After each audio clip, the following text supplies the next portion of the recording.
Hey friends, welcome back to Astrology Today. My name is Mel Rose, and this is a preview episode for the Decan coming up starting Tuesday, April 11, and going through April 20th. So the sun is in Aries. This is going to be the final 10 days, the sun's transit in the land of Aries. And, you know, when the sun is in Aries, this is the beginning of the solar year. It's the beginning of spring, right? So we're in about the third 10 days of spring.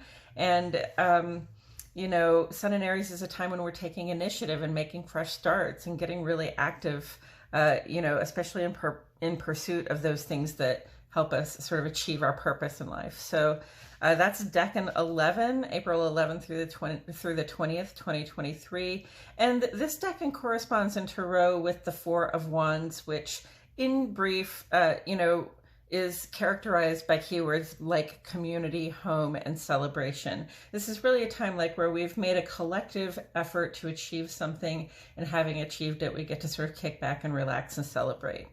The moon will start in Sagittarius this Decan, and it will actually end up in Taurus. I put it through Aries there, but it'll end up in Taurus on the 20th. So let's get started. Tuesday, the 11th of April this year, the moon is a waning gibbous. So we just had the full moon, and the shadow starting to grow across the face of the moon now. This is the time when we are reflecting on how things were going for us running up to the full moon, when we were trying to culminate our goals, you know, and noticing what worked for us and what didn't work for us. And having noticed what didn't work for us, then we can plan to start letting that stuff go. Don't allow it to clutter up your life. And that's stuff and things. It's also thoughts, attitudes, dispositions, emotional crutches, you know, ideas that you thought were good but no longer actually work for you. That kind of stuff we're planning to release at this time. And it's in Sagittarius, so it's a very philosophical kind of idea that we have about what kind of improvement we're going to make in our life by letting go of these things. That day, Venus is trine to Pluto, and this has been coming up for several days already. We've been under its influence, but this is the day where it culminates, where it's at its greatest amount of strength. So Venus is our receptive nature, what we like, love, and can't get enough of, what we want to get, what we try to draw in or attract to ourselves. And that's attention, affection, regard, gifts, compensation, money, jewelry, nice cars, whatever it is that you idealize receiving. That's what Venus is about. And then Pluto is our transformer. It's the bringer of endings and beginnings. And so, you know, that can be a little bit of a scary idea when you get Venus, get romantic and materialistic Venus, you know, combined with this force for transformation, for sort of death and rebirth, ending and beginning. But the trine aspect there is a blessing. It says you will have really good ease of functioning. So any transformations that are happening in terms of your relationships with people you value or with things that you value, you know, it's intense. We feel passionate. We are more deeply feeling and more interested in our intimate relationships, especially. And, you know, this can be transformative just in terms of like, you know, I thought I loved this person, but I didn't realize until now just how attached I am to them. And so, you know, that can transform your idea about your level of commitment to that person. So that's just an example. And you can carry that over to financial things too. I thought I valued having this, but now I see, you know, how integral it is to me living the life that I want to live, like my cell phone, right? and so, you know, I value it that much more, and I'm gonna set aside, you know, some money in my budget maybe to have a better version of it, or just to keep it in good repair, right? Sun also conjunct to Jupiter that day. This is the luckiest day of the year. Really, the days leading up to Tuesday the 11th and the days following it, say through like Thursday or Friday. Sun conjunct Jupiter once a year, and this is our sense of purpose in life, the things that we're ambitious about, enfolded under pressure in the same place in the sky from our perspective, with Jupiter, the planet for expansion, for growth, for good fortune. Okay, Jupiter says, oh, you like that thing? Here's 7 more, right? So, you know, that's what we love. Optimism, generosity, you know, this sense that things are getting better, this sense that we are growing and expanding. It's a good fortune vibe for personal, professional, and spiritual growth, okay? And these are in Aries right now, Sun and Jupiter in Aries. So that's also very optimistic, but it's also very driven and active. So I'm going to say in these days leading up to Tuesday and walking away from them really all the time, but now is a great time to be making a start on something you would like to see multiply. Now is the time to be actively engaged in doing something, taking an action that you want to do more of. See, if you want to take more walks to see the sunset, then now is the time to start taking walks to see the sunset, right? If you want to, if you want to spend more time studying, then now is the time to enroll in that program that you want to study. And it's for your benefit. It will multiply whatever it is energies that you're working with at that time. It'll multiply your ability to expand, to grow, to take on new knowledge, new understanding, new experiences, all toward the effort of sort of expressing your purpose in life. Very good energy, very positive. Please take advantage of these good fortune vibes by taking actions, by being active, by being, driven, by showing initiative on things that you want to see multiply in your life. Thursday, the 13th of April, the moon will be in Capricorn then. This is the third quarter moon. So that's the sun square the moon. That's what makes that half moon shape that you see in the sky twice a month, once of the first quarter and once of the third quarter. So we're halfway here between the full moon and the new moon. And this is when we sort of shift gears. Before this, we've been reflecting and planning to release things that no longer work for us. This is the day that we bring ourselves out of the reflection mode, out of the planning mode, and start turning our attention to taking action, to release. Again, not just stuff and things that are no longer working or cluttering up our space, but also thoughts, attitudes, dispositions, emotional crutches, those kinds of things. Now is the time to be like taking the action, doing the thing that gets rid of it, that pushes it out, okay? And that's just the third quarter moon. And then in Capricorn, that's about that's about work, and it's about sort of institutional power. It's about dedication. It's very conservative. So that third quarter moon is really about releasing things that seem frivolous, is what I'm going to say. Releasing things that seem to be a little too much extra. Releasing things that that sound like nice ideas, but are not very realistic ones, right? Okay, and then the sun is also square, and the moon is also square to Jupiter that day. So, sun was just conjunct to Jupiter, same place in the sky. If the sun is square the moon, then the moon is also square to Jupiter. It's the same aspect. And, moon and Jupiter usually get along really well. We feel generous. We feel expansive. We want to share our good fortune with others. We want to socialize. And it's okay to do that when the moon is square to Jupiter. But we want to be careful against overindulgence of, substances, food, just in general, things that we like to indulge in when we are celebrating and socializing. We want to be careful about overindulging. We also want to be careful about overcommitting or saying that we can give more money, time, interest to a situation or a person, place, or thing, than we actually have to give. And then on Friday, the 14th, the moon will be in Aquarius. And now we switched from that waning gibbous. We went through the third quarter. Now we're in the waning crescent, right? So this is the time when we are taking action to release until we get to that new moon on Wednesday. So we're actively letting things go. Moon is in Aquarius now, so it's more of a humanitarian principle. It's more of a greater good principle. So whatever it is we're trying to release or let go of, those are things that detract from the common good, right? Those are things that might help me a lot, but they don't help other people a lot. And so it's not, or worse yet, it causes a detriment to other people when I'm helped. We don't want to have that in our lives. It's not good energy to be hanging on to something that, that I am privileged to have access to, but that nobody else is privileged to have access to, right?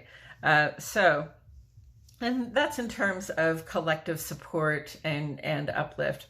So we're acting to release those kinds of things. And Venus is square to Saturn that day. Again, we've been working with this vibe for a little bit. Today is the culmination of its full strength.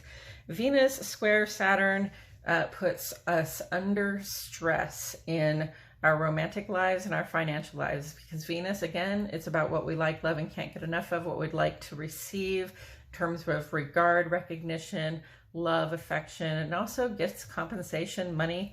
And Saturn is very conservative and very interested in just structures and networks for support.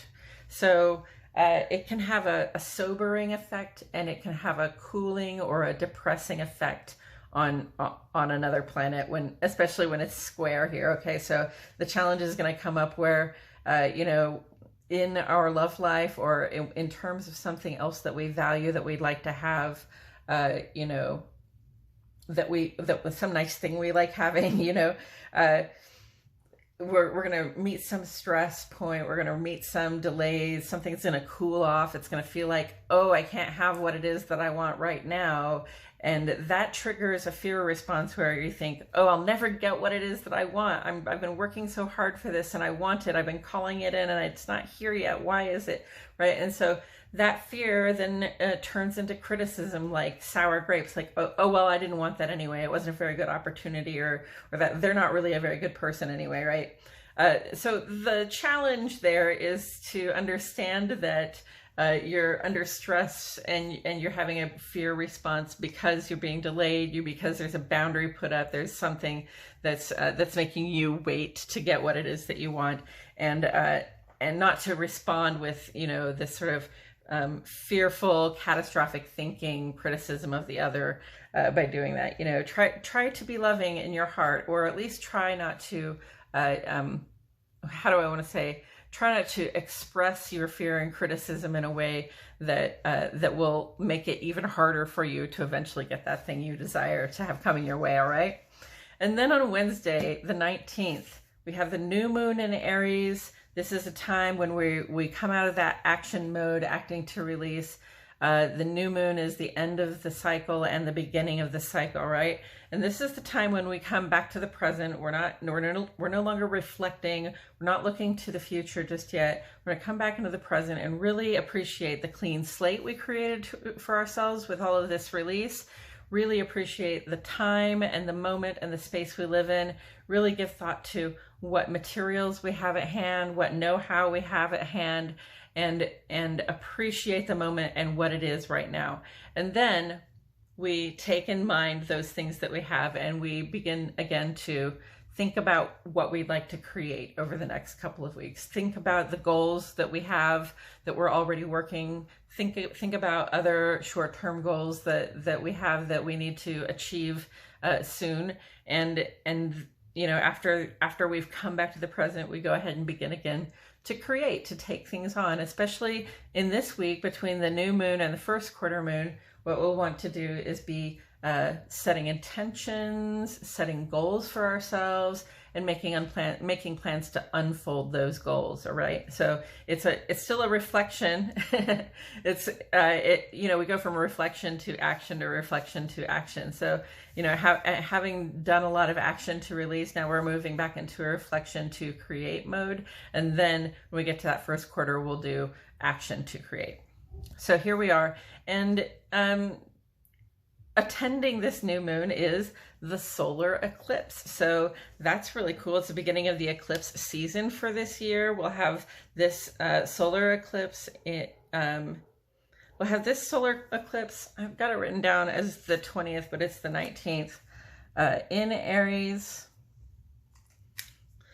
And this, eclipses can really be challenging. Okay. They just bring about a lot of shakeups. There's revelation, especially when the sun goes behind the moon. It's like the shadow is being exposed, right? The side of the moon that we can't see is all lit up, right? And all we can kind of see is the shadow. So it's a little confusing, but it also just means like stuff is coming up from our interior, our intuitive depths. Stuff can be revealed to us, about ourselves, or, we can have those realizations of transformative developments at this time, and it's not always very pleasant. I'm just going to go ahead and give you the heads up on that. It's Aries, and so it's a little active. It's a little it's a little initiative taking, but it's also a little impatient, restless, irritable. So, you know, I always just recommend sort of being alone and indoors during the solar eclipse. Sun conjunct moon, this is a time to be, you know, sort of keeping your own counsel and reflecting on your own well-being at this time anyway. So we'll have this solar eclipse, and then in just a week or two, we'll have, just a week or two, we'll have that lunar eclipse on May 5th. That'll be in Scorpio. And then we'll have another solar eclipse this year on October 14th, and that will be in Libra. So, you know, we're shifting here between nodes of fate, which that's a whole other discussion. But, you know, we're moving from the Taurus Scorpio dichotomy into the Aries Libra dichotomy. So it's action, and then it's justice. It's taking action to create balance, right? That's what we're working on this year. We're more on the active end at this time than on the creating balance, and where we'll be, you know, while the sun and the moon are in Libra. But that's looking ahead. And then Thursday, April 20th, the sun moves on into Taurus. We begin that next decan on the 21st. You know, when the sun is in Taurus, we're less about the action and the initiative and the drive, and we're more about we kind of slow our pace in the world, and we become more methodical, more sensitive and sensual. We're interested in how things physically feel to us, and we're more receptive because Taurus is ruled by Venus, right? It's about what we like, love, and can't get enough of. So, you know, Sun in Taurus, we work better when we're on a good defense or giving resistance. So start thinking about those boundaries that you're going to start putting up when the sun goes into Taurus on the 20th. Also the sun will be square to Pluto that day. So, you know, expect a little bit of power struggles, right? Defense and resistance coming in. Expect a little struggle for control with other people, a little struggle for control with maybe your technology or some system or workplace that you work within. And, you know, expect things to sort of fall apart and be transformed into something else. Yeah, Sun square Pluto. Fortunately, that'll only be a day or two of that kind of energy. All right, so that is Decan 11 for this year, April 11 through 20. I'm so glad I was able to get this up this time. I'm gonna try to do them all this year. I've not shown up for 2 of them so far, so I'm gonna try to do all of the rest of them this year. Anyway, thank you for bearing with me, and thank you for tuning in. I truly appreciate your presence here. Please go ahead and subscribe to the channel, like the video, click that notifications bell. It helps me a lot when you engage. So also leave me messages. Let me know what's going on. Leave me comments, okay? All right. See y'all in the next episode.